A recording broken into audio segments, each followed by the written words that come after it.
Hello, my name is Johnson. This is a presentation for my final research paper. The title of my research paper is Data Exfiltration Mitigating Insider. So I will start by defining what data exfiltration means. Data exfiltration is an unauthorized transfer of data from a corporate network or personal system. So we have a situation whereby an authorized user or an unauthorized user takes data, sensitive information most of the time from an organization without proper authorization. Some they do it intentionally, some it's not intentional. And data exfiltration is also known as data theft if it's unintentional. Sorry, if it's intentional. And this problem affects all domains. It's everywhere, and it's a major problem or challenge for every organization of all sizes. One thing about data exfiltration is it's very difficult to prevent because first, attackers are very organized. So that's if it's an external attack. You know, these days attacks are very sophisticated. Attackers are getting smarter and also evolution of cyber crimes into organized crimes. So we have a situation now where uh, cyber crimes has evolved into organized crimes because of the amount of money that is involved in it.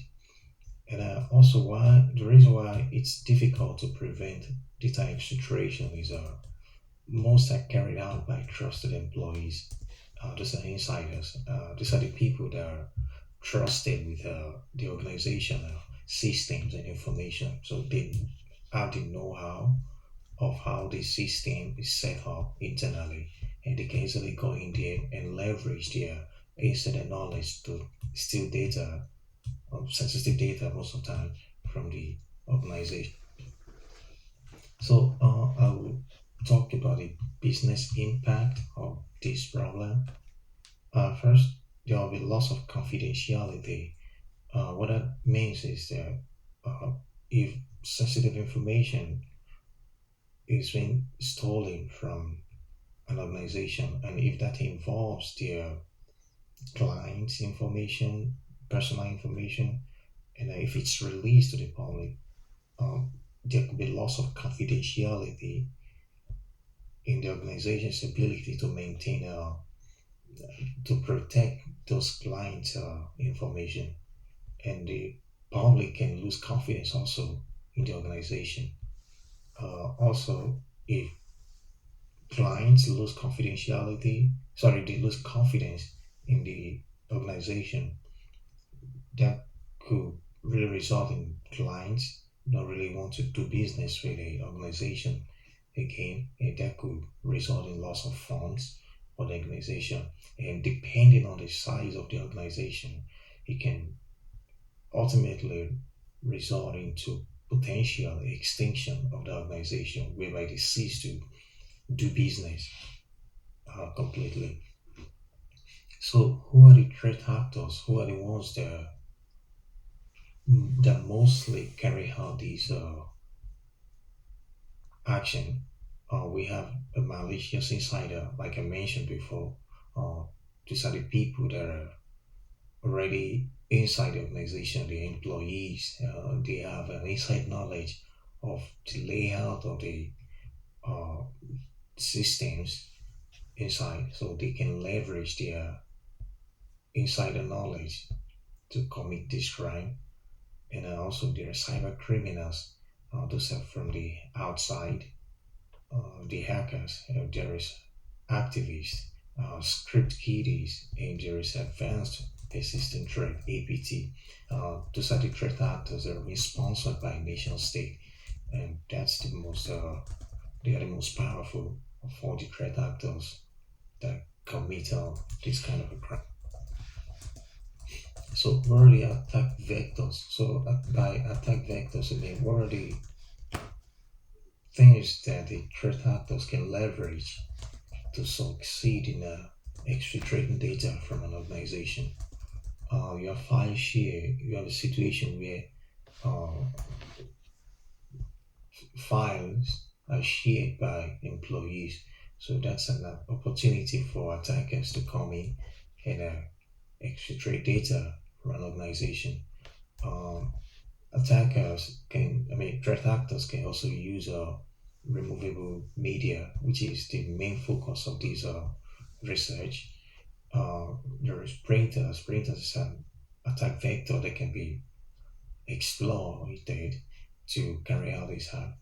Database servers, file share servers, mobile devices can be used. Emails can be used also to exfiltrate data from an organization. Cloud storage, the applications, and also trash cans with a process called dumpster diving, where people uh, look through trash cans, hoping they can see shredded paper document containing sensitive information. So, what are the techniques that threat actors use to exfiltrate data? There's steganography. Most people know about steganography, so I won't really be going over it again. But in a nutshell, it's a technique where sensitive data or stolen sensitive data is hidden uh, in a document, maybe in a picture, undetected with the hope that nobody can detect it. It takes a specialized tools to detect this kind of if data is hidden in a picture, it will take a specialized software to detect it.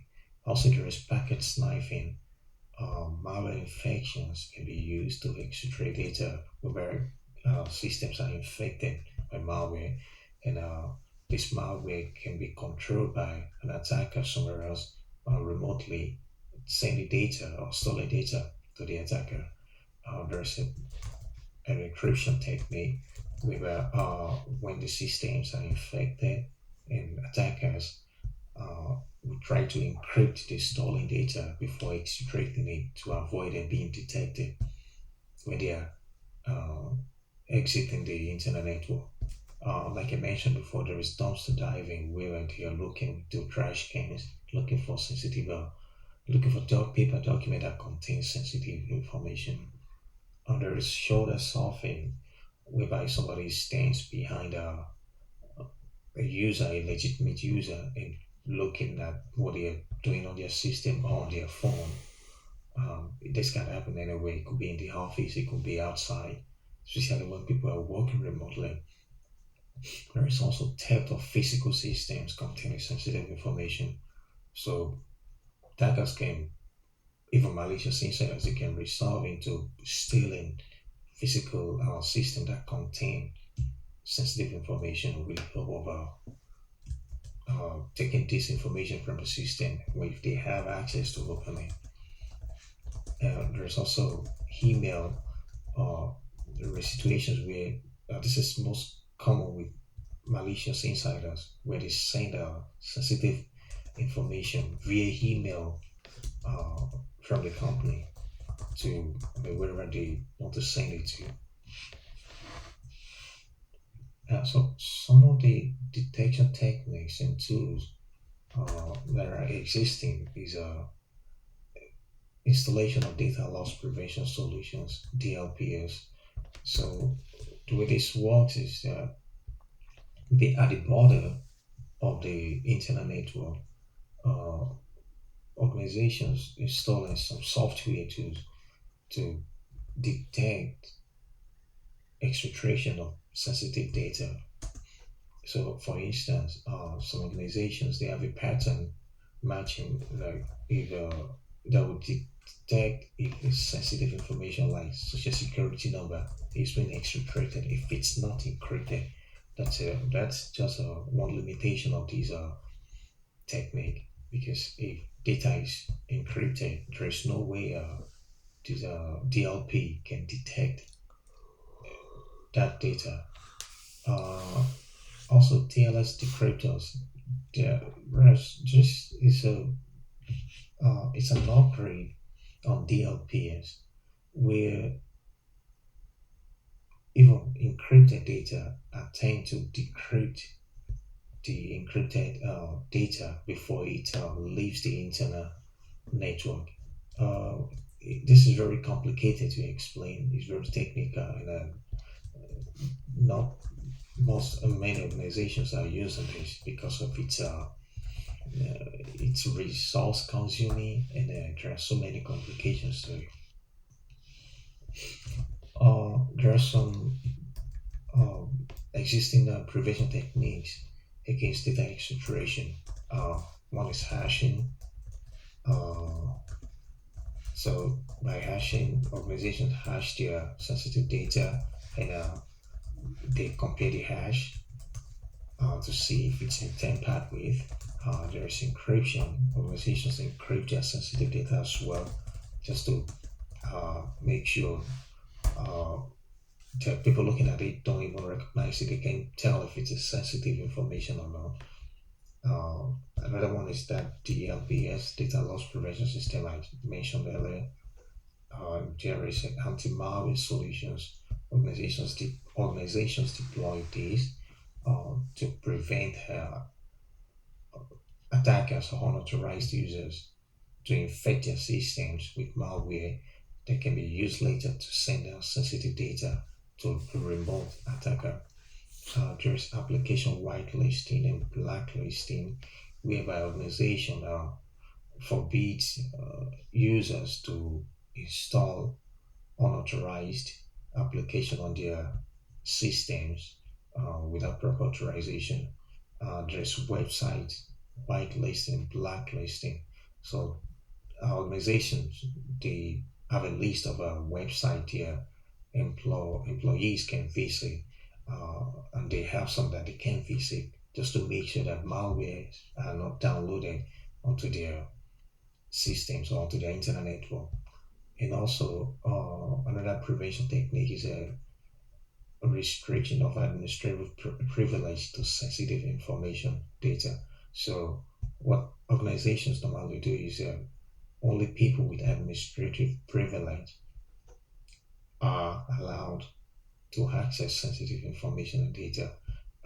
This is not really a good prevention technique because, like, the focus of this paper, as we're going to learn more about in this paper, those employees with administrative privilege, they are even the ones that are they are the ones that are most vulnerable or capable of committing a data threat by malicious insider. So, like I mentioned before, this research paper focuses on the use of USB device by authorized malicious privileged user to exfiltrate data from internet network. Uh, Most organizations they allow USB devices on their systems, and the reason is that those USB devices are cheap and they have a big capacity. I mean, they have a huge storage capacity, uh, and they don't really require much physical space to store them because of their sizes.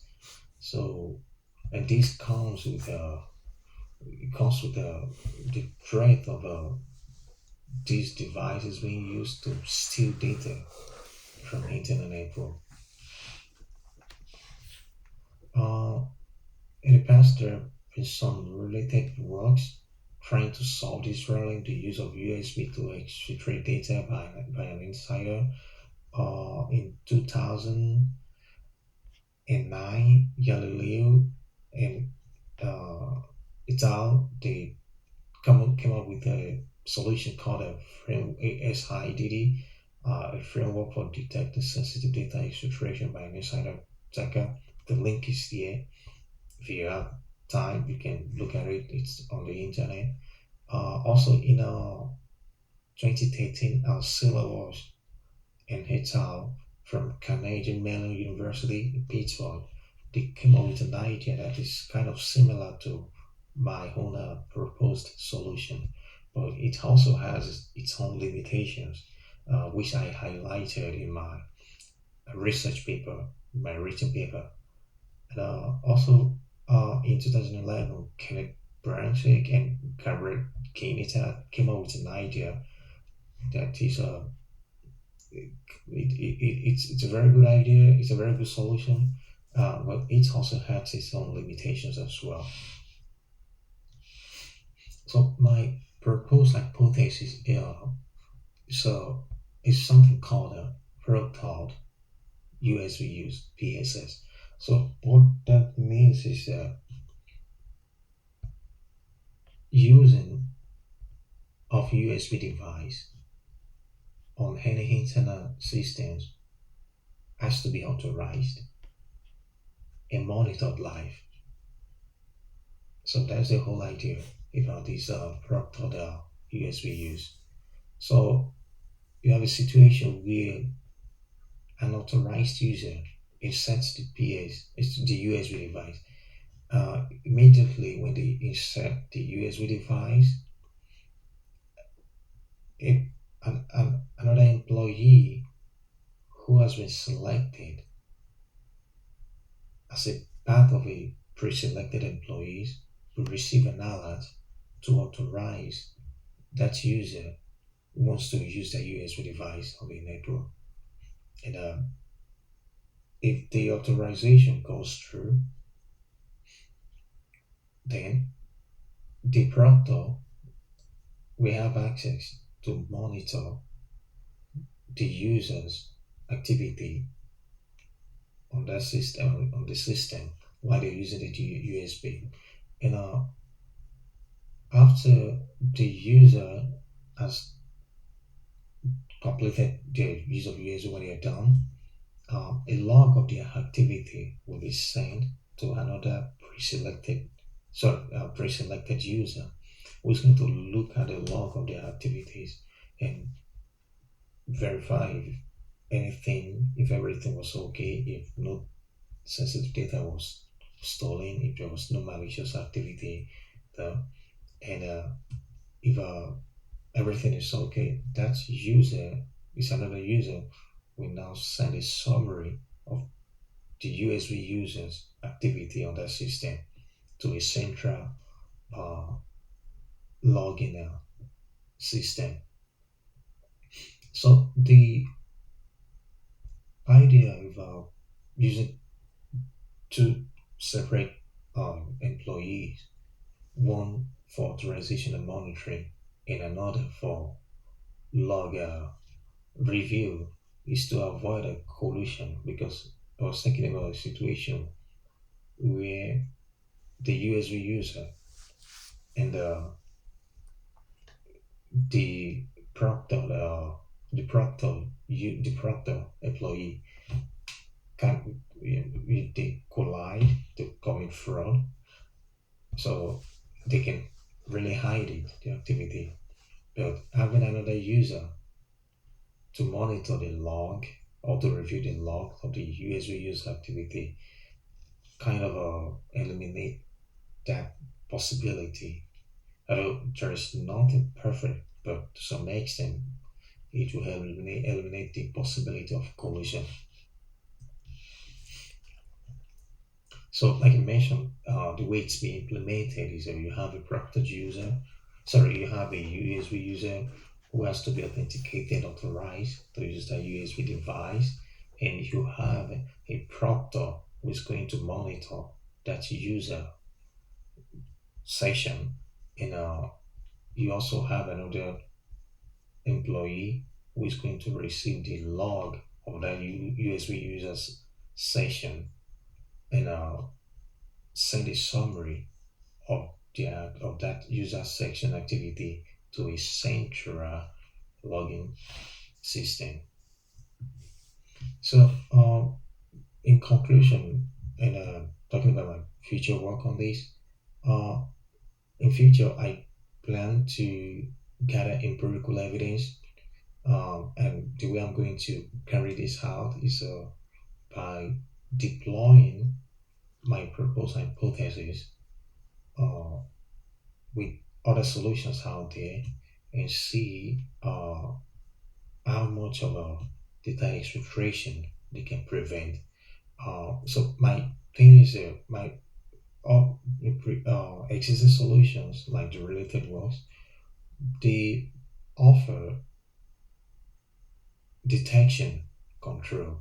So what that means is they send alerts after the action has already taken place. But my proposed solution, the difference is it prevents, it deters, and it detects. By let's start by from deterring because there is the notion there that whenever you're using a USB on a system, it will be propped up. So that will deter a malicious user. And but if that user is really determined, right, their action is propped up, which means if the any malicious act will be detected easily. And if it's detected easily, it can be prevented immediately. So so I plan to get an empirical evidence in the future, uh, look for a way to design and come up with an architecture of the solution, and I will look also look at it, making it compatible with various systems. I don't want it limited only to uh, just selected platform like Windows, Linux. I want it to be compatible with all platforms. Uh, and that's in a nutshell. Thank you.